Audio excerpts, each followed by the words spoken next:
Samajwadi party ने पहले भी कहा और फिर मैं दोबारा कहता हूं कि जो सरकार फैसला लेना चाहे, ठोस कदम उठाना चाहे, जहां से आतंकवाद शुरू हो रहा है, जहां से आतंकवाद की घटनाएं हो रही हैं, उन्हें खत्म करने के लिए और जड़ से समाप्त करने के लिए, आतंकवाद को जड़ से खत्म करने के लिए जो सरकार फैसला लेना चाहे, सरकार के साथ समाजवादी पार्टी है। जिस समय जड़ पे हमला होगा, ये जो टहनियां दिखाई दे रही हैं वो अपने आप सब समाप्त हो जाएंगी। और सीमा की सुरक्षा के लिए हमेशा सजग रहना पड़ेगा। सजग रहते हुए ही सीमा की सुरक्षा हो सकती है और कोई भी चूक की गुंजाइश नहीं हो सकती। हमारी सीमा की सुरक्षा को लेकर के, भारत की सुरक्षा को लेकर के कोई चूक कोई स्वीकार नहीं कर सकता है। हमें अपनी सेना पर, हमें अपनी आर्म फोर्सेस पर पूरा भरोसा है। यही फोर्स है जो सीमा पर हमारे देश की रक्षा कर रही है और उन्हीं की वजह से आज हम सुरक्षित हैं। आज हम इस हॉल में बैठ पा रहे हैं या हम सुरक्षित माहौल में रह पा रहे हैं।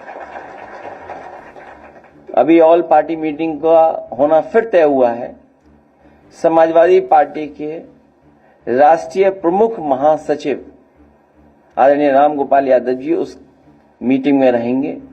जो हमारी पार्टी से सुझाव होगा वो सुझाव जरूर हम लोग देंगे और सुझाव यहां तक देंगे क्योंकि कुछ लोग कहते थे कि अब नए तरह का युद्ध है, इसमें फौज की जरूरत नहीं पड़ेगी और उसका परिणाम यह हुआ था कि अग्निवीर जैसी व्यवस्था लागू हुई थी जो अस्थाई है, स्थायी नहीं है। जो अग्निवीर व्यवस्था है वो अस्थायी है और वही लोग अब परंपरागत तरीकों को क्यों अपना रहे हैं। इसलिए जो कुछ सुझाव होंगे हम लोग ऑल पार्टी मीटिंग में राष्ट्रीय प्रमुख महासचिव जी के माध्यम से भेज देंगे। लेकिन जहां हम लोग यहां बैठे हैं, हाथा नहीं भाता, इतने ही सब बातें आपको तक पहुंच गई हैं। पॉलिटिकल है वो फैसला, मोटिवेटेड है और क्योंकि आप विरोधी हैं, आपसे उन्हें पॉलिटिकल लगता है कि ये हमें पॉलिटिकली कमजोर कर सकते हैं, इसीलिए सब पॉलिटिकल कार्रवाई हो रही है। अगर निष्पक्ष कार्रवाई होती तो शायद हम यहां जितने लोग बैठे हैं प्रेस में नहीं बैठते, ना आपसे बातें कर रहे होते। उन्हें हाथा नहीं भाता, तिलक नहीं लुभाता।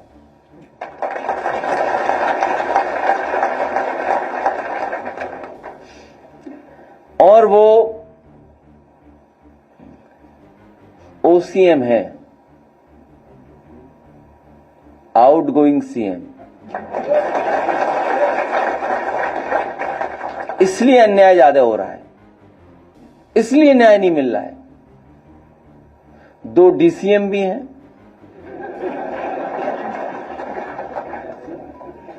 Deputy CM, 1 OCM, 2 DCM.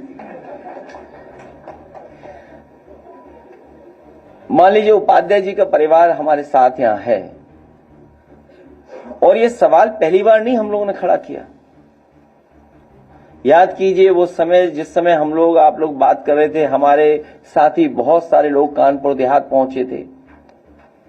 एक परिवार जिंदा जला दिया था। कहीं कोई सोच सकता है आज के समय पर कि ऐसी घटना हो जाए, बुलडोजर चले, झोपड़ी में आग लगे और जान चली जाए? जिंदा जला दिया। और जब उस परिवार का बेटा न्याय मांगने गया, उस सर्दी में कपड़े उतार करके उसको अपमानित किया, उसको पीटा गया, पुलिस के लोगों ने पीटा। ये जो हमारा परिवार बैठा है, हमारी पार्टी सबसे पहले पहुंची, और लोग भी पहुंचे, ऐसा नहीं है। हमारे लीडर ऑपोजिशन पहुंचे, कुछ तिवारी जी पहुंचे, और कोई परिवार ऐसा नहीं है जो समाजवादी था जो उनके घर परिवार नहीं पहुंचा। जो हम लोगों ने पढ़ा, जो जाना, वो यही था कि पुलिस पैसा मांग रही थी। ये पहली बार नहीं हो रहा, पुलिस पैसा मांग रही थी। मुझे याद है वो जौनपुर में उस समय टिकटॉक चलता था। एक बच्चे ने केवल टिकटॉक बनाया, पुलिस को नहीं पसंद आया, पुलिस ले गई। उसके पिताजी को बुलाया कि पैसे चाहिए, हमें इतने पैसे चाहिए, नहीं दोगे तो आपका बेटा नहीं छोड़ा जाएगा। इतना पीटा कि जान चली गई। ये कस्टोडियल डेथ सबसे ज्यादा हो रही है।